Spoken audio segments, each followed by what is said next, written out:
Okay, so I'm up to the part of my story now where the relationship with the narcissist has come to a screeching halt, if you want to call it that. It was more like a slow halt, but a couple of weeks have gone by.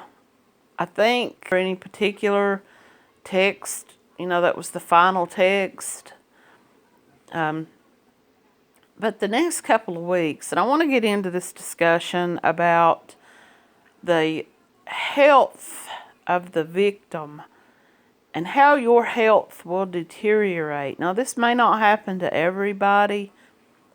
It happened to me, and I didn't even realize that it was associated with this, what I was going through at the time. I realize that now, but probably in the last 2 or 3 weeks of my relationship with the narcissist, I began to get sick.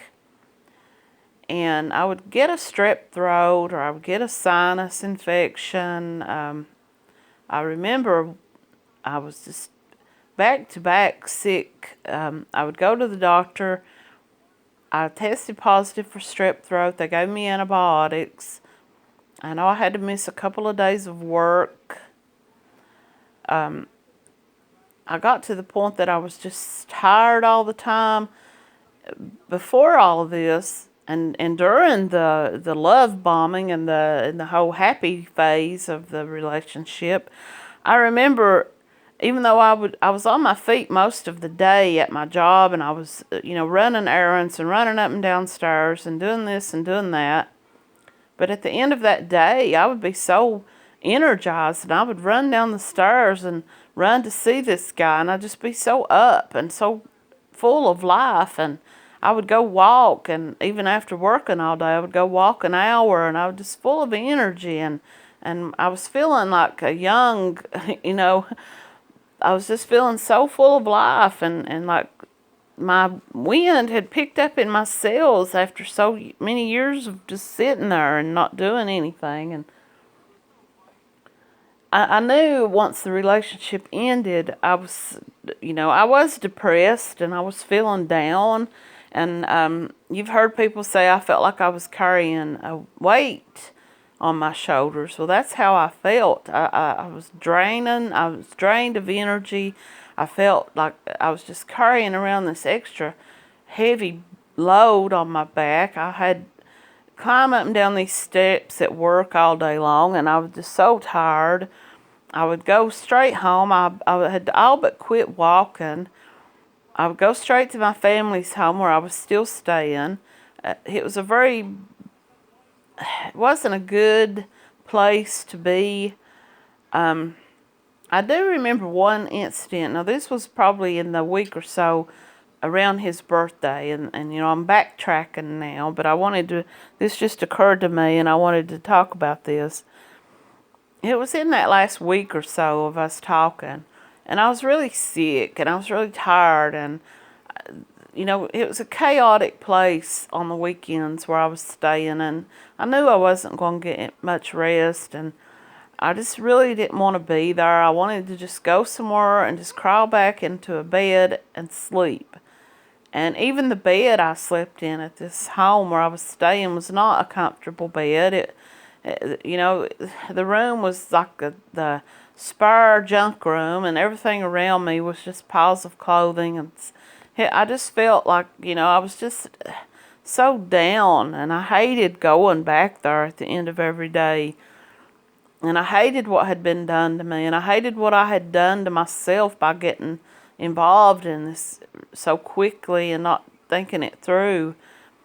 But I remember we were still texting at that point, and it was on a Friday, and I was getting off work, and I think he had texted me wanting to see me that evening. I guess he thought, he might get lucky or something, but I was just so sick, and I told him, I said, I'm really thinking about just going to the next town and renting a hotel room for the weekend. I said, I'm just so sick, and I just want to go someplace where I can be alone and sleep and just take a hot bath and lay down in the bed and just sleep and try to get over this, I thought was a cold. And he says to me, here I am, so sick. He never once asked me, how are you, or is there anything I can do for you? He says, well, let me know if you do, and I will come down in the morning and see you.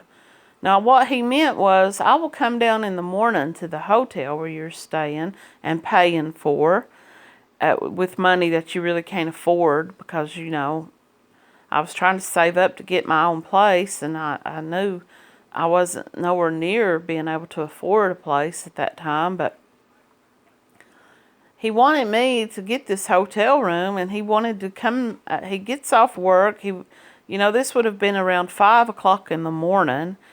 He was basically saying to me, yeah, go get a room, and when I get off work at 5 in the morning, I'll come down there. We'll have sex, and then I'll leave and go home to my family for the weekend while you're there alone, sick as a dog. And I just told him no. I said, no, if I go get a room, I'm going to get a room to sleep. Well, then, of course, you know, he insinuates that if I'm going to a hotel, I must be meeting someone. I must be going there to hook up with someone, because I'm in such a sexual mood, of course, you know, me dying of whatever it was that I had.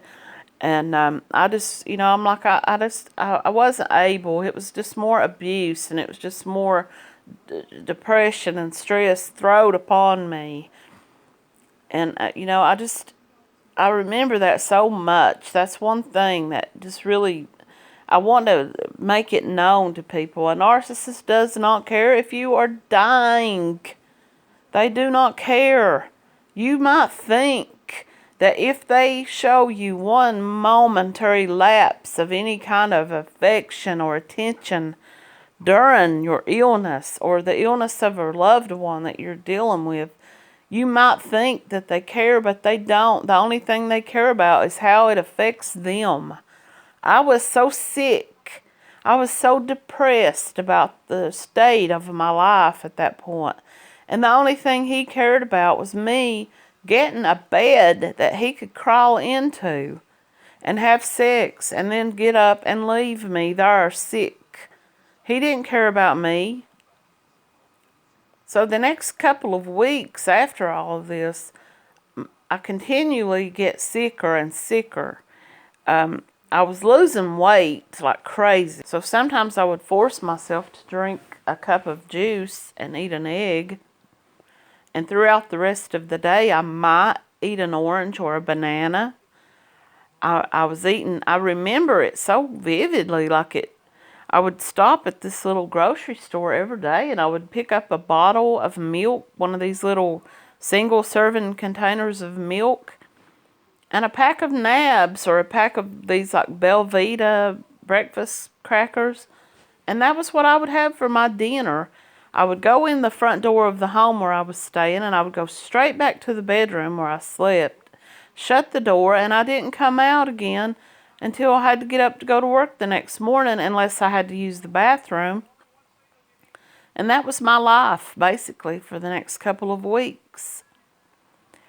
And I got sicker. I was losing weight, like I said. I had no energy. I felt drained all the time.